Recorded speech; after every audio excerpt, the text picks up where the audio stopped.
Ay,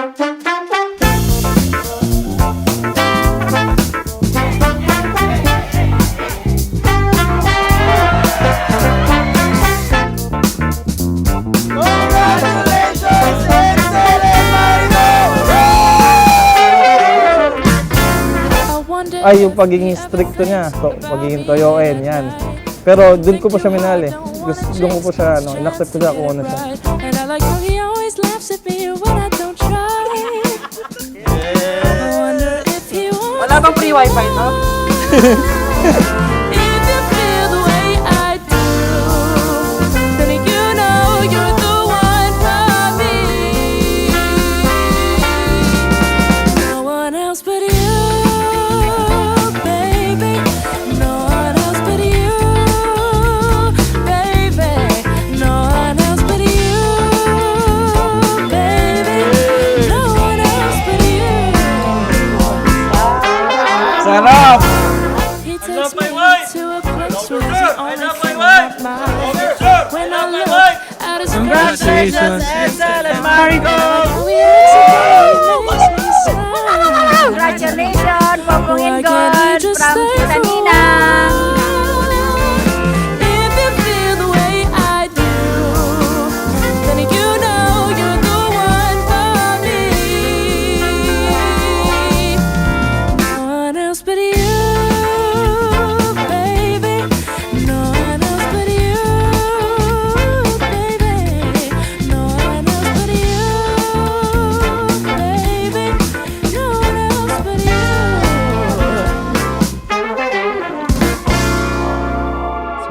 To my baby, B, after 5 years, magiging wife na kita. Pinangarap at pinagdasal kita kay Lord na makatagpo ako ng isang babaeng makakasama ko habang buhay. Thank you kay God na dumating ka sa buhay ko.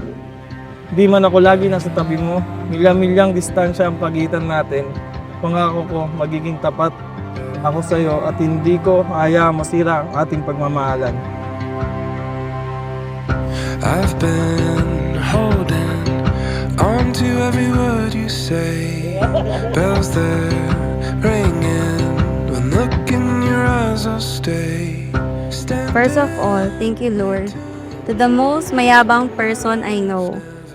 Nakakatuwa isipin na noon, iritang-irata pa ako sa iyo. Every time na sinasabi mo sa akin na ako ang future wife mo. Kahit di pa natin alam ang ugali ng bawat isa. Nayayabangan na ako sa sinasabi mo na para bang hindi makatotohanan. Always never be the same. Yeah, for always. Kaya ba? Yung sa lahat kasi nandiyan ka lagi sa amin ni Edward. Yung mga pinabayan ko. Paano mga kita to? Wow! Ganda mo naman!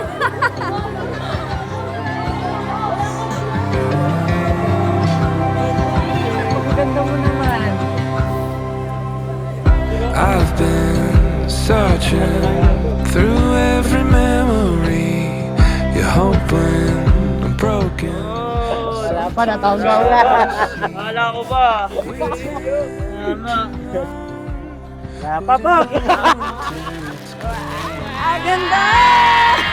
Edsel, today you will receive a very beautiful gift from the Lord, Marico. Marico, today you will also receive a very beautiful package from the Lord. Si Edsel, what do you do with the gift? You appreciate the gift.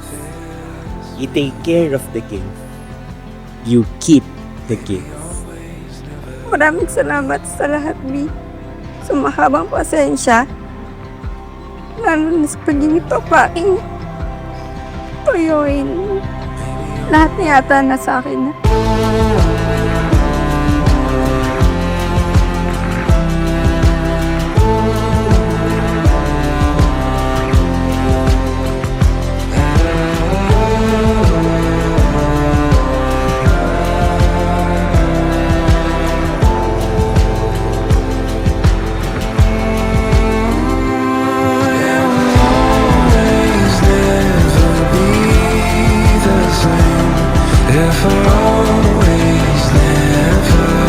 Hazel, you may now kiss your wife. Palakpakan ng bagong kasal.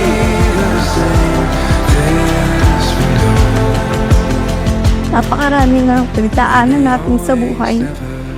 Kaya masasabi kong pinagtibay niya muna tayo dahil alam niya na mas marami pa tayong pagsubok na nakakarating. Kahit gaano pa kahirap ang sitwasyon, pangako sa'yo na magkasama tayong aahon. Hindi magbabago kung ano man simulan natin. Ito'y ating palalawakin na patitibayin. Excited na ako makita ka na nakasuot ng wedding dress. I love you so much, now, always, and forever.